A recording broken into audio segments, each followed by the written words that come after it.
हम सबका ये एक बहुत बड़ा दुर्भाग्य कहा जा सकता है कि भारत में रहकर ही भारत के वंशजों का, भारत के पूर्वजों का इस तरह से अपमान करना, वो भी भारतीय होकर। जय हिंद, राम राम। सभी का बहुत बहुत स्वागत है पीएस स्टडी यूट्यूब चैनल पर। तो जैसा कि आप सभी खबर जान ही गए होंगे, समझ ही गए होंगे मैं किस टॉपिक पर बात कर रही हूँ। बहुत सारे साथी जानते होंगे इस टॉपिक के बारे में, जिसके बारे में बात करने जा रही हूँ। बहुत सारे नहीं जानते हैं तो वो जान जाएंगे कि आखिर माजरा क्या है। तो अभी एक समाजवादी नेता जिनका नाम है रामजी लाल सुमन, रामजी लाल सुमन के द्वारा कुछ इस तरह से बयान प्रस्तुत करना, वो भी भरी सभा में, कि राणा सांगा गद्दार थे और हिंदू गद्दार राणा सांगा के वंशज हैं। इस तरह से इस वाक्य को प्रस्तुत करना, हालांकि उनको वाक स्वतंत्रता दी गई है, यहाँ पर उनके खिलाफ कोई एक्शन नहीं लिया जा सकता, लेकिन बात इसकी नहीं है कि उन्होंने ऐसा बोला तो क्यों बोला। बात इसकी है कि क्या जो बोला वो उन्होंने सही बोला, और सही बोला भी तो क्या ये कितना सही है, और जो इतिहास लिखा गया है वो कितना सत्य है, और इस बात को कितनी सत्य प्रमाणित करता है कि गद्दार राणा सांगा, मतलब जो हिंदू हैं वो गद्दार राणा सांगा के वंशज हैं। अगर राणा सांगा के लिए गद्दार कहा गया है तो ये किस सेंस में कहा गया है, उन्होंने ऐसा क्या किया भारत के लिए कि वो गद्दार कहलाए। क्या सिर्फ इन्हीं के लिए गद्दार हैं, रामजी लाल के लिए गद्दार हैं, या फिर पूरे भारत के लिए गद्दार थे, ऐसा क्या था। इसके साथ साथ बाबर ने ऐसा क्या किया कि भाई राणा सांगा ने बाबर को इनवाइट किया। इनका कहना है कि राणा सांगा ने ही बाबर को बुलाया था और राणा सांगा गद्दार है। चलिए मुद्दे पर आते हैं।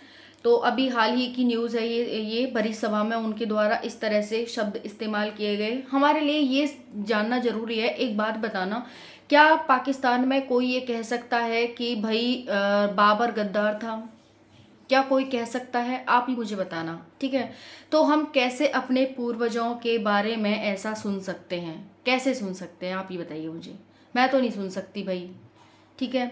दूसरा, राणा सांगा गद्दार हैं तो क्यों गद्दार हैं, इसका मुझे एक कारण आप बता दीजिए, ठीक है। इतिहास लिखा उस टाइम पर जिसने भी लिखा, और ये सत्य बात है कि हमेशा विजेताओं की, जो विजयी होते हैं उन्हीं की बात सुनी जाती है, चाहे फिर वो सही तरीके से हो चाहे गलत तरीके से हो, ठीक है।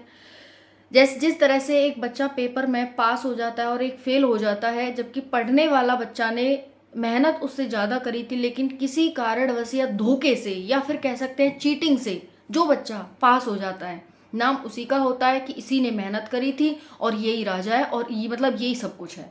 और जो बच्चा मेहनत से यहाँ पर पढ़ा था उसका सिलेक्शन नहीं हो पाता है ना। तो इसका मतलब समझ गए होंगे। तो सेम यहाँ पर राणा सांगा और यहाँ बाबर के साथ सेम था कि भाई पानीपत का युद्ध होता है बाबर और राणा सांगा के बीच में। इसमें बाबर की विजयी हो जाती है धोखे से, ठीक है। तो भाई क्या था ये कि भाई धोखे से विजय हुई है, जीत गया बाबर, ठीक है भाई। बाबरनामा लिखवा दी, बाबरनामा में जो उसने मन चाहा वो लिख दिया, क्योंकि भाई उसी की बात मानी जाएगी, और वो जो विजयी हुआ है वो हमेशा अपने बारे में लिखवाएगा, वो आपके बारे में नहीं लिखवाएगा कि जो हारा है वो उसके बारे में। तो, मतलब कहानी टॉपर्स की लिखी जाती हैं, फेलियर्स की नहीं। समझ आ रही है। तो मैं ये कहूँगी कि भाई अगर आप अफ़गानिस्तान में हो, पाकिस्तान में हो, तुर्की में हो, कहीं पर भी हो, किसी भी मॉडर्न कंट्री में हो, उज़्बेकिस्तान में हो, तो क्या वहाँ पर आप ये कह सकते हैं, या फिर आपको ये कहने दिया जा सकता है कि बाबर गद्दार था? क्या आपको इतना अधिकार है भारत में रहकर, आप हिंदू हो करके भी आप अपने पूर्वजों का इस तरह से अपमान करते हैं और कहते हैं कि बाबर बहुत अच्छा था, बाबर ने ही ये किया, बाबर ने ही वो किया, ये सब आप कहते हैं। तो क्या ये बातें आपको शोभा देती हैं? आप ही मुझे बताइए। ठीक है। तो ये सारी कहानी आपको सब कुछ पता ही होगा। बस मैं ये कहना चाहती हूँ आपसे, और मैं यही कहने आई हूँ कि अगर आप पाकिस्तान या फिर अफ़गानिस्तान या कहीं और मुस्लिम कंट्री में होते तो आप क्या कह सकते थे मुंह खोल के कि बाबर गद्दार था, आपको वहीं के वहीं उड़ा दिया जाता। लेकिन ये आप शुक्र मानिए कि आप भारत में हैं, भारत का खाते हैं, और भारत के ही पूर्वजों के बारे में इस तरह से आप मुंह उठा करके कुछ भी बोल देते हैं। आपको अधिकार है, अच्छी बात है, लेकिन उस अधिकार का अच्छी चीज़ों के लिए इस्तेमाल करिए। इस तरह से पूर्वजों के बारे में गलत सलत बोल करके उनका अपमान ना करें। अगर आप उनका सम्मान नहीं कर सकते तो अपमान करने का भी आपको किसी ने अधिकार नहीं दिया है।